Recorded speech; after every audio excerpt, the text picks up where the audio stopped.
If there's a question or two, I'm sure that Sam and Craig would be happy to take them. Are we doing microphones? Are we doing the Phil Donahue thing, or? Okay.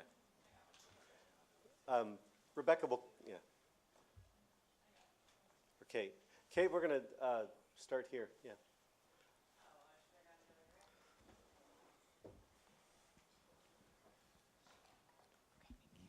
This question is for Sam. Do you anticipate with the Community Right to Know program that there would be funding or technical assistance or fines associated with that for communities? I don't know. That's a great question. Those are the kinds of things that we really need to start asking. When I brought up the idea, like I said, I'm trying to socialize the idea. That's why I had it on the slide. I think that we need to do a bit of research to understand the implications of eliminating the pipeline exemption for the Community Right to Know Act. There will be some significant impacts from doing that. We don't understand what the impacts would be to the communities. We don't understand what funding impacts would be for a community to now have to consider pipelines in their hazard mitigation plans. There are many questions that need to be asked, and that is a very good one. So I'm sorry I can't answer it now, but it's an idea that we want to explore and we intend to. Sarah has a question.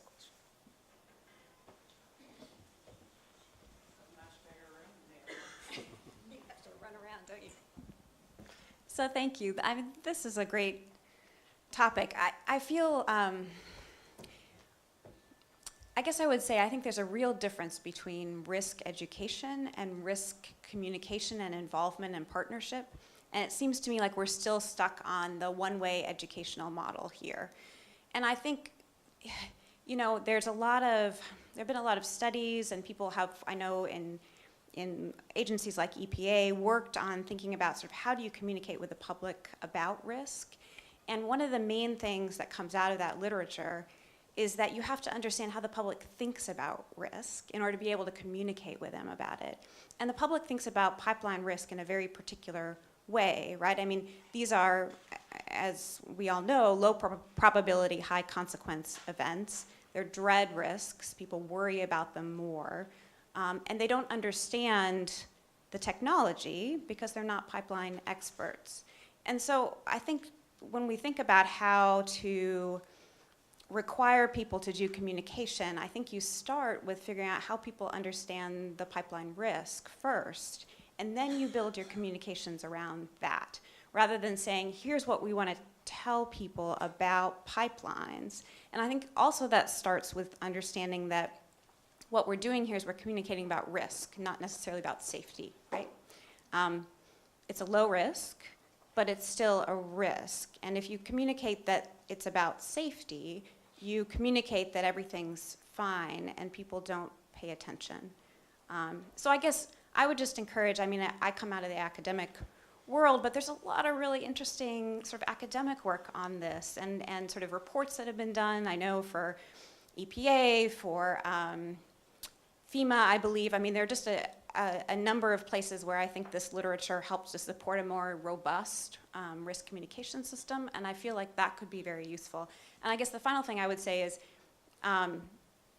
this big issue around sort of how you do these requirements and whether you do it through a industry standard or a regulation. I think it matters a lot that you do it through a regulation. I think this is a big area where the regulatory framework that we've set up through notice and comment really matters, both for optics and for the types of information and the way that PHMSA can think through the issues can go through rulemaking. So, thanks. And I would just add one thing to Sarah's remarks, and that is that a pleasant side effect of honest conversations about risk, conversations that are two-way conversations, is that will go a long way toward building the trust that Craig talked about. So, got a couple thoughts on that. You've got an audience that does need to know that there is risk, and they need to know what to do. They need to know if there's a problem. You've got to get that communicated. And the other thing that we feel like at the same time, you want to help us minimize the likelihood of that bad thing happening, protect our pipeline. We'll guard your safety, you guard our safety, and the probability gets diminished. They do need to know if something bad happens, what to do. And I think that you're communicating all this to an audience who probably doesn't want to take the time to listen. And so you have to get past that barrier. So be careful about making it too complicated. Be very careful, and you have to be very precious with the time and energy that the people are going to put to it. And as you're writing that new reg, you're going to want to probably err towards prescriptive. So we've been on the other side of the audits, going through these prescriptive standards, and by gosh, we're going to get those boxes checked because we know more enforcement's coming, right? We had that before, so we're going to make sure those boxes get checked. You don't necessarily need to confuse that with effectiveness. So that's where the performance and prescriptive, it's a tension that you've got to work through so that you get something that works. Can I just Yep. I mean, I think this is a great place for performance standards. I think the whole point is, the performance is the public understanding the risk, right? I mean, creativity in communication is exactly what you need to incentivize here. And so checking the boxes is the least of the things that would be helpful in this kind of environment. Yeah, so Sarah, say performance, this is a good place for performance standards. Yeah. Absolutely. But then you're precise about measuring what this actually does. It's not the number of mailings, right? It's whether people understand the pipeline risk and can respond. That part of public awareness ought to be altering people's behavior, and that can be measured concretely. Yeah.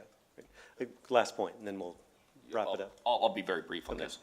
So you go around, you sit down at these tables, and you say, after you establish a relationship and they're talking to you and they realize you're not trying to peddle something other than call 811, okay, so now you know there's a Maryland pipeline in your backyard, basically.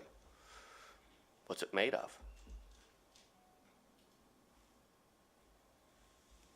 Plastic? Aluminum? What's in it? They may not even know the commodities or appreciate the commodities that are being transported. They probably don't, as a matter of fact. And so, anyway, you got to be real. So do you want everyone to know that? And you know what? It's probably not necessary, but you have the information available. And that's what you do. If you want more, here's where you go. So anyway, the audience it's pretty interesting when you ask basic questions.